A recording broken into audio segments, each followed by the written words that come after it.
Arteus being Ceno makes no sense.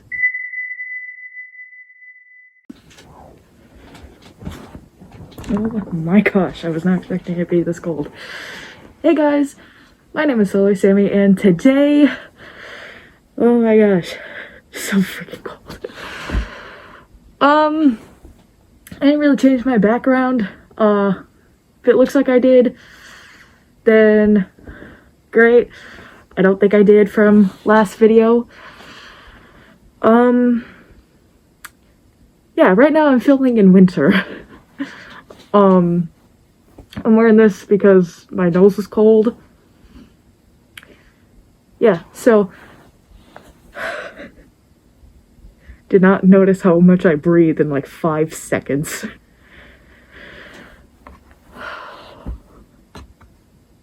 This is The Adventures of Puss in Boots kind of video. I don't really do these. Yeah, Arteus being Ceno makes no sense. Yeah, so if you think that, like, shipping Puss with Kitty Softpaws in the first movie was a stretch, then you might enjoy this video. Because that's exactly the opposite of today's topic. No hate to any Softpaws and Boots shippers out there just dying for me to say something and piss them off. Like how bad it is. Well, you're sadly mistaken, because I'm neutral on the ship, to be honest. With the first movie. With the second movie, it's well executed. They're adorable. But that's only because I consider this, and this is Adventures of the Puss in Boots, and of the Puss in Boots. The Adventures of Puss in Boots, and the movie to be a different Puss in general. Like, just entirely. Like, I'm referring to Netflix adaptation of Puss in Boots, because the movies are more like the canon, like with Shrek. Yeah, if you haven't seen either, I would recommend going and check it out. It's awesome. For warning though, spoiler warning, this is mostly spoiling the entire show. It's not a theory. I'm not putting on my Wattpad cap theory on, so calm down. It's just my opinions and conclusions, frustrations, just gathered into one video essay. This is scripted.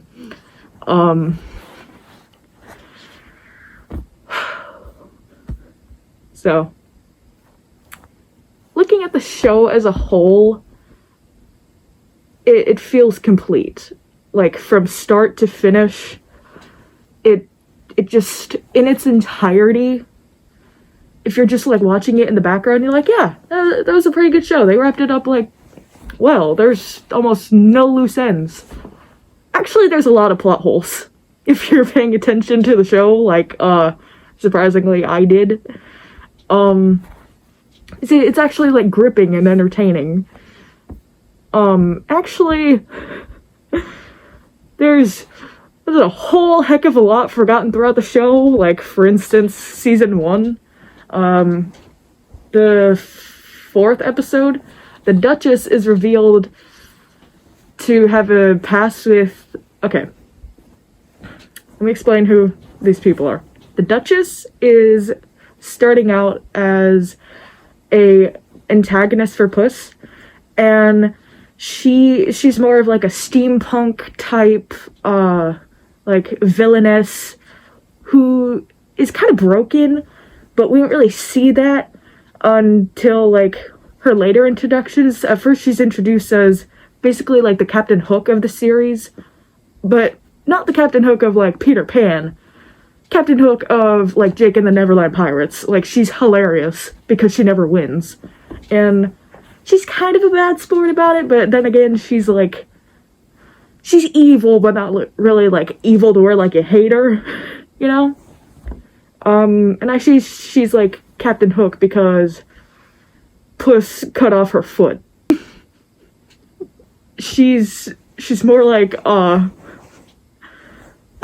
not gonna say that. That's not funny. Yeah, so she has had a relationship in the past with Arteus. And there's a running joke in this show that Arteus has a really terrible memory, and like he has like dementia, but also he has a great memory. Like he remembers certain things that did and didn't happen. But he doesn't remember one crucial thing. I'll get to that later. So Arteus is the town's crazy guy. Like he makes macrame owls, a lot of macrame things actually, and he's kind of just forgotten by most of the townsfolk unless it's involving Puss in Boots, because you know he ends up saving Arteus every now and then because he accidentally leads himself into the way. So Arteus had a past with the Duchess, which apparently Arteus had been in the town, like, it was said once that Arteus had been in the town forever, and then when this episode happens, he had a past before San Lorenzo, and even a love interest, when he was younger. And in episode 6, Fountains, we're told Arteus once drank from the Fountain of Youth, like, already, so this is, like, not his first time being old, implying that he got old many times before and drank from it. Or, no, not many times, they said only once. That's right. So there, that's his backstory, right? Love, didn't always live in San Lorenzo, and got old twice, right? End of story.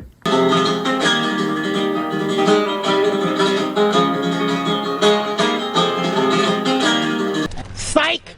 No. So in season 8, throw everything you know about Arteus out the window, because the writer sure did. And so did the characters, apparently. Because not only does Puss forget about this fact, but everyone else in San Lorenzo does too. Like, to the point where it doesn't even make sense. In season 8, we meet Arteus' brother, whose name I forget. And the scene implies that he's evil. I put very heavy emphasis on brother, because this is clearly not his brother. It seems like his evil twin. And, like,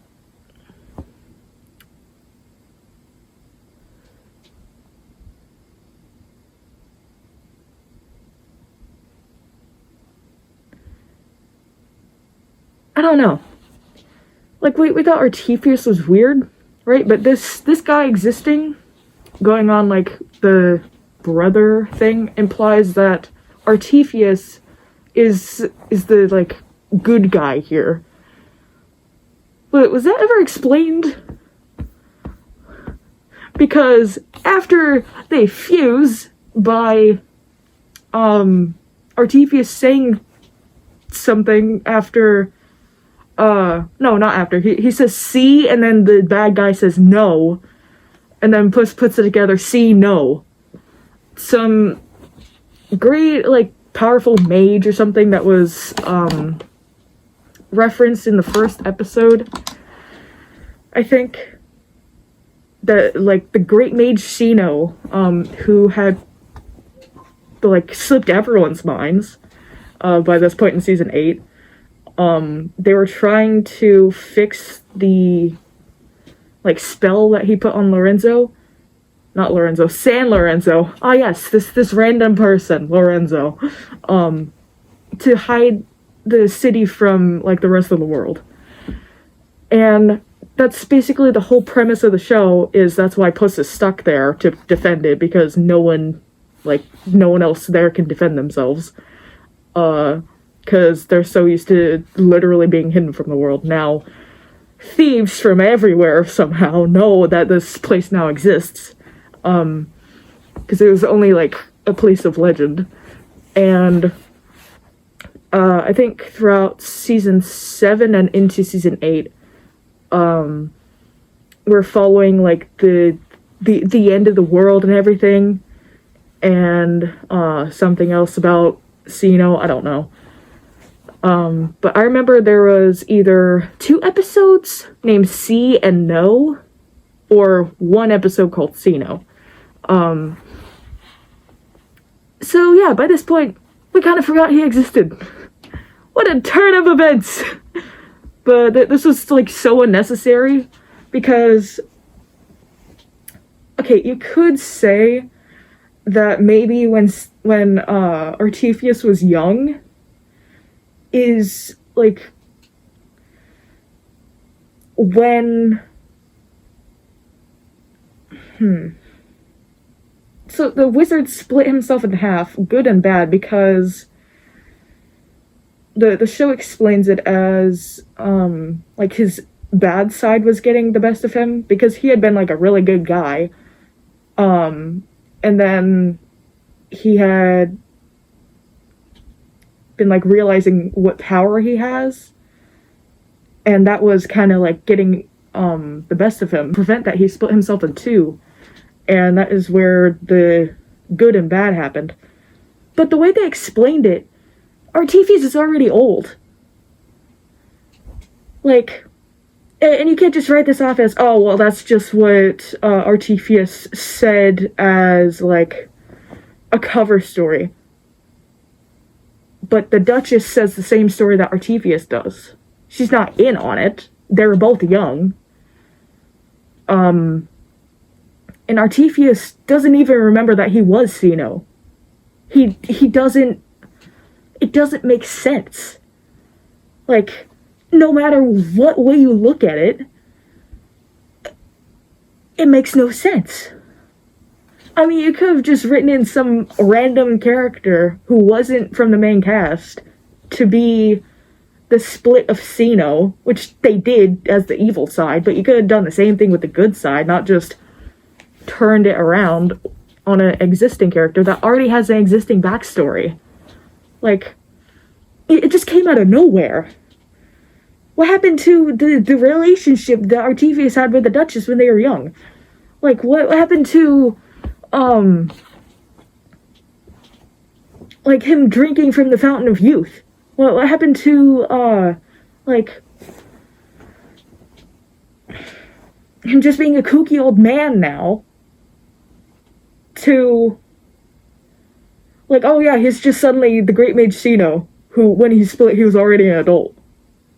You can't just put that out of nowhere. It's like how... It's like how similar El Gante Blanco looks to Kitty Paws.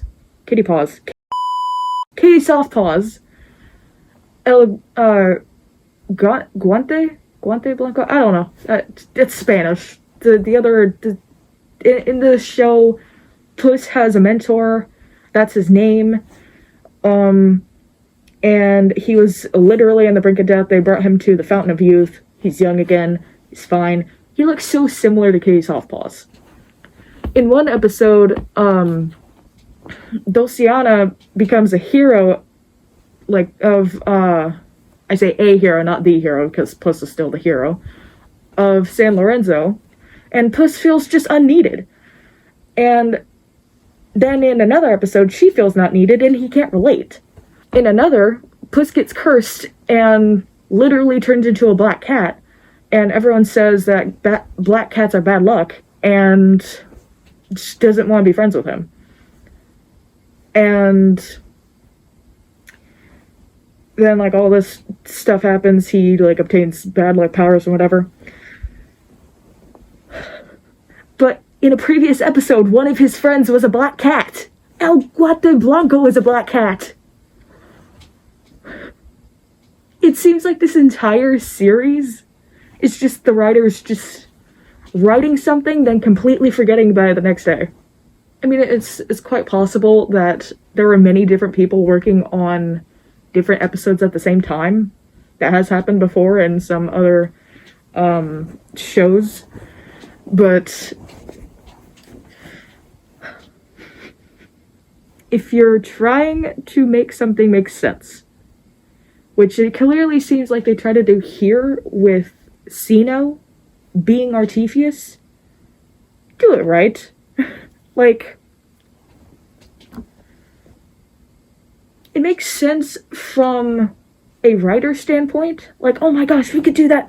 That's so cool. Like what if he was actually Ceno? Then they make this goblin girl a tulpa, which, if you all know what that is, a tulpa was one of Ceno's like helpers or something, just like Orange, who is a like different version of Dulcinea in like a different universe or whatever.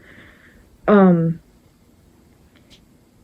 Dulcinea herself is a tulpa. That doesn't make sense. Maybe the goblin girl being a tulpa makes sense, but I don't know. It just seems like season 8 was just, they're just pulling things out of their asses. As a writer, I can see how it seems like a good idea if you haven't reread or rewatched or just went over the existing lore you have. I mean, if their intention was to just throw everything out the window, because, well, like, stuff's ending anyway, the world and the logic and things are ending anyway, which is my excuse, because that's how it actually is in my story. It's written that way for a reason. Is like, time is breaking down, so the universe and everything's thrown out of whack, so we can throw basically anything at the wall and it can stick, within reason.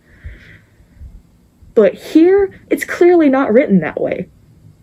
Like, the universe isn't in shambles because Puss took money from the vault. It's in shambles because of the way it's written. Because the writers freaking hate the audience. You could argue it's just a kid's show. It's not supposed to make sense. No, Cocomel and stuff isn't supposed to make sense. Brain rot and stuff for Gen Alpha is not supposed to make sense. I'm Gen Z.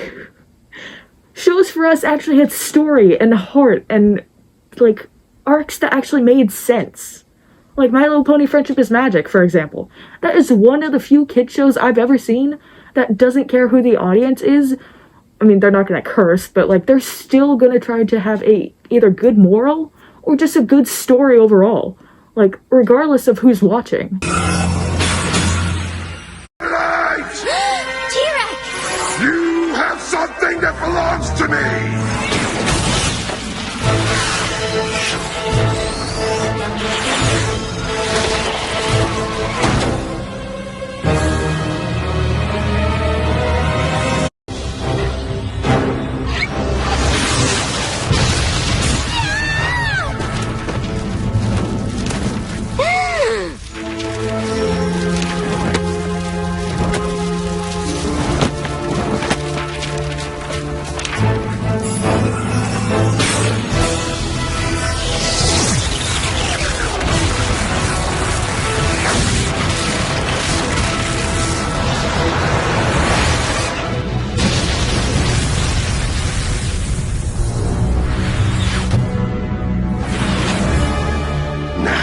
Understand what your fellow princesses have done.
work on your aim.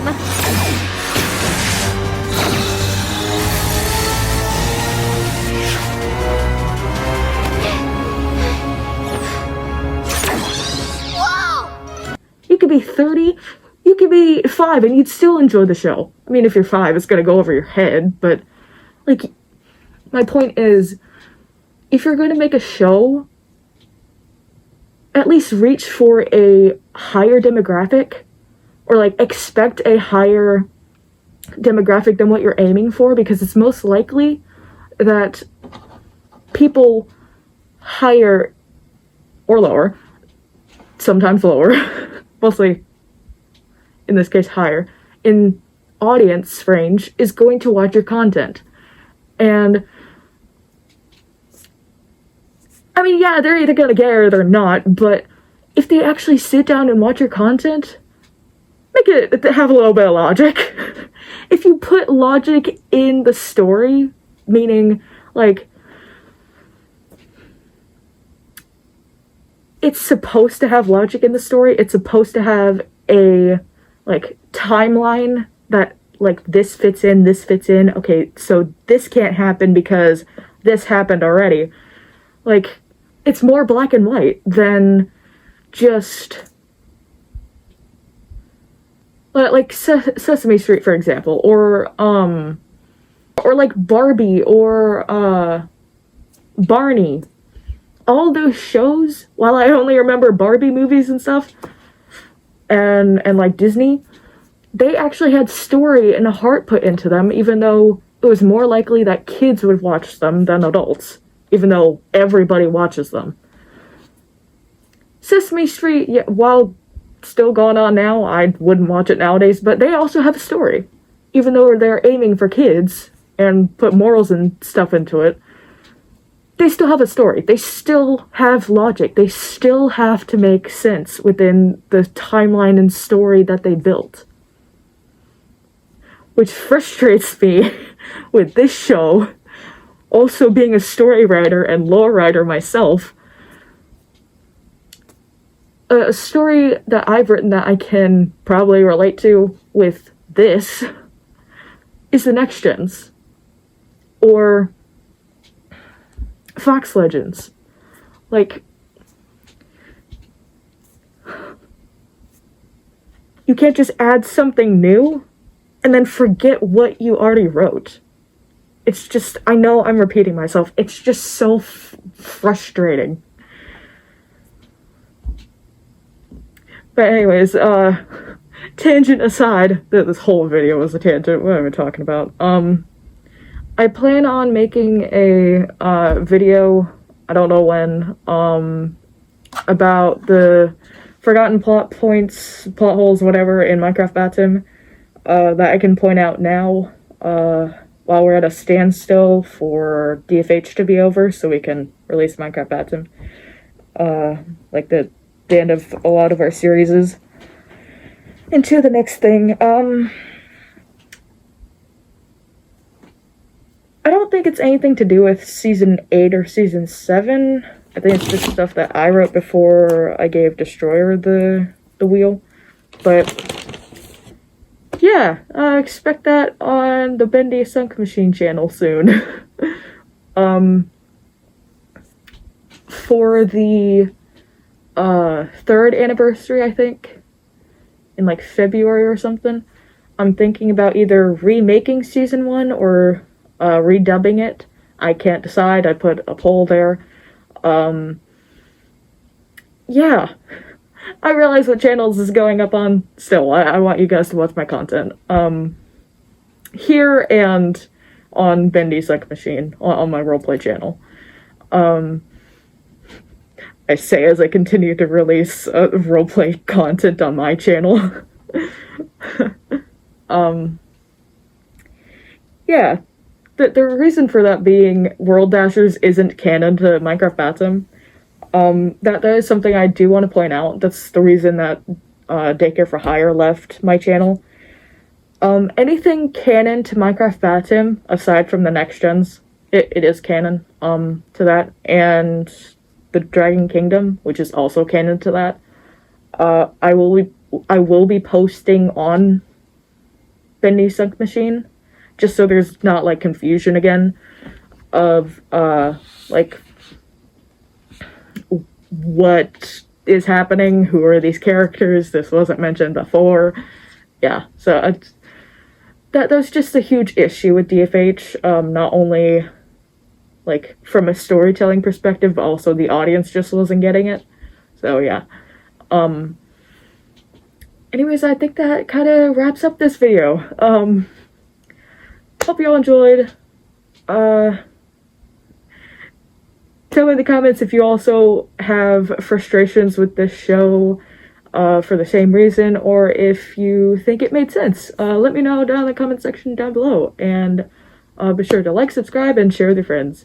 Anyways, my name has been Solarsammy. There's nobody really here, and I'll see you all next time. That's the wrong thing. Next time. Bye!